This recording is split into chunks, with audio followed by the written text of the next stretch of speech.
अगर तुमने अगले 30 दिनों में क्लॉड को इस तरह इस्तेमाल करना नहीं सीखा जैसा मैं अभी बताने वाला हूँ, तो तुम्हारी जॉब जाना लगभग तय है। आज हम देखेंगे कि आप किसी भी वेबसाइट को वर्डप्रेस में क्लोन कैसे कर सकते हैं क्लॉड एआई और एलिमेंटर की मदद से। ये देखिए, जो हीरो सेक्शन आपको दिख रहा है, हम इसे एआई की मदद से कॉपी पेस्ट करके बनाने वाले हैं। लेकिन सवाल ये है कि ऐसा करने की जरूरत क्यों है? बहुत बार ऐसा होता है कि हमें किसी वेबसाइट का डिजाइन पसंद आ जाता है, लेकिन उसका रेप्लिका बनाना काफी मुश्किल लगता है। एग्जैक्टली वैसा डिजाइन कैसे बनाएं या उससे मिलता जुलता कैसे बनाएं, ये समझना आसान नहीं होता, और अगर बनाना आता भी है तो उसमें काफी समय लग जाता है। इसको स्टार्ट करने के सबसे पहले आपके पास एक वर्डप्रेस वेबसाइट होनी चाहिए। इसके लिए आपको किसी भी नाम से एक डेमो पेज बना लेना है। हम उसी पर अपना पूरा डिजाइन एडिट करेंगे। अब कोई भी वेबसाइट खोल लीजिए। फिलहाल मैंने मोजिला का ब्लॉग पेज खोला हुआ है क्योंकि मुझे इसका डिजाइन काफी बिगिनर फ्रेंडली लगा और मैं इसी का क्लोन करने वाला हूँ। लेकिन क्लोन करने का एक रूल है। अगर आप पूरी वेबसाइट को एक साथ क्लोन करने की कोशिश करोगे तो बहुत चांसेस हैं कि कहीं ना कहीं एरर आ जाएगा। इसलिए हम पूरी वेबसाइट को एक बार में क्लोन नहीं करेंगे, हम सेक्शन बाय सेक्शन जाएंगे। अब ध्यान से देखना कि मैं क्या कर रहा हूँ। सबसे पहले मैं राइट क्लिक करता हूँ और इंस्पेक्ट पर क्लिक करता हूँ। इंस्पेक्टर खुलने के बाद आपको बहुत सारी कोडिंग दिखाई देगी, लेकिन इसे देखकर घबराने की जरूरत नहीं है। मैं माउस से होवर कर रहा हूँ और आप देख सकते हो कि अलग अलग सेक्शंस हाईलाइट हो रहे हैं।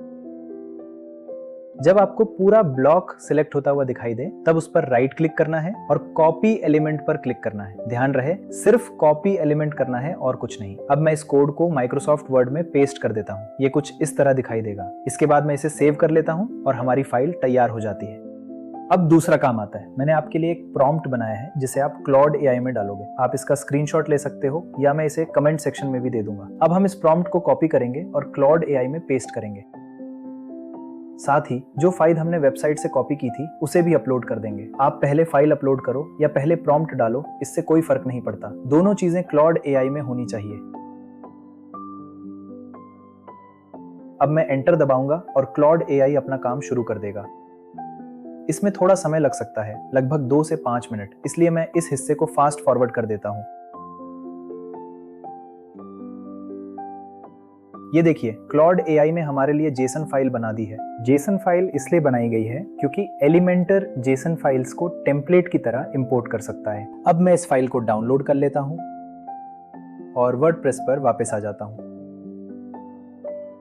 मैं अपना सैंपल पेज खोलता हूं और उसे एडिट विद एलिमेंटर करता हूं।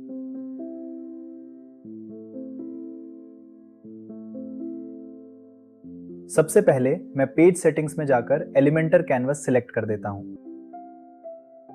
अब मैं कंटेनर के अंदर टेम्पलेट वाले आइकन पर क्लिक करता हूं और वही जेसन फाइल अपलोड कर देता हूं जिसे हमने अभी डाउनलोड किया था।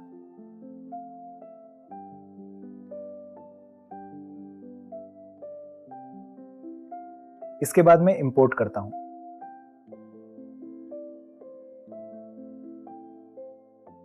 और ये देखिए, हमारा डिजाइन इंपोर्ट हो चुका है।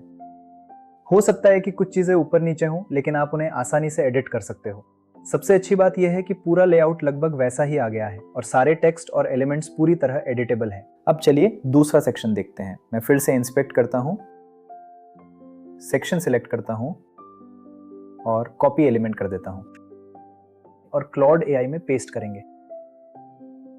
वैसे आप चाहो तो फाइल बनाकर अपलोड कर सकते हो या फिर सीधे कोड कॉपी पेस्ट भी कर सकते हो। क्लॉड एआई में आपको पेस्टेड टेक्स्ट दिखाई देगा। दोनों तरीके काम करते हैं। अब मैं कोड पेस्ट करता हूं और एंटर दबा देता हूं। देखिए, इस बार भी उसने हमारे लिए जेसन फाइल बना दी।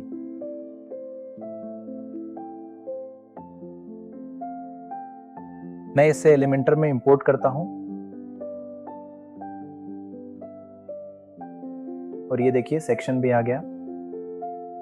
अब आपने शायद नोटिस किया होगा कि ये 100% परफेक्ट रेप्लिका नहीं बना रहा है, लेकिन थोड़ी सी मैनुअल एडिटिंग से हम इसे काफी हद तक ओरिजिनल जैसा बना सकते हैं। जैसे कि मैं इस कंटेनर की सेटिंग्स में जाकर अलाइनमेंट को मिडिल कर देता हूं। आप देख सकते हो कि लेआउट बेहतर हो गया। अगर आपको हीरो सेक्शन की इमेज बदलनी है तो वह भी आसानी से कर सकते हो। मैं यहां अपनी एक फोटो अपलोड कर देता हूं और ये देखिए, इमेज भी बदल गई। आप यहाँ अपनी पसंद का टेक्स्ट लिख सकते हो, कलर्स बदल सकते हो, स्पेसिंग बदल सकते हो और बाकी सारी एडिटिंग भी कर सकते हो। अगर आपको एलिमेंटर का थोड़ा सा भी नॉलेज है तो आप आराम से यह सब कर लोगे। रिस्पॉन्सिव डिजाइन में भी अगर कुछ चीजें अलग दिख रही हैं तो टैबलेट व्यू और मोबाइल व्यू में जाकर उन्हें आसानी से एडजस्ट किया जा सकता है।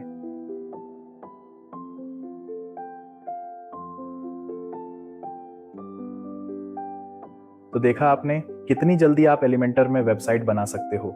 हम सेक्शन बाय सेक्शन इस तरीके से पूरी वेबसाइट का रेप्लिका तैयार कर सकते हैं और जरूरी नहीं कि आप सिर्फ एक वेबसाइट से इंस्पिरेशन लो। आप 10 अलग अलग वेबसाइट से डिजाइन्स पसंद करो, उनके एलिमेंट्स निकालो, क्लॉड एआई से उन्हें एलिमेंटर टेम्पलेट्स में कन्वर्ट करवाओ और फिर इंपोर्ट करके अपनी खुद की यूनिक वेबसाइट बना लो। आप भी इस मेथड को जरूर ट्राई करना और कमेंट सेक्शन में बताना कि आपने कैसी वेबसाइट बनाई। मैं आपकी वेबसाइट्स देखकर उनका रिव्यू भी करूंगा। अगर वीडियो अच्छी लगी हो तो लाइक और सब्सक्राइब जरूर करना। मिलते हैं अगली वीडियो में।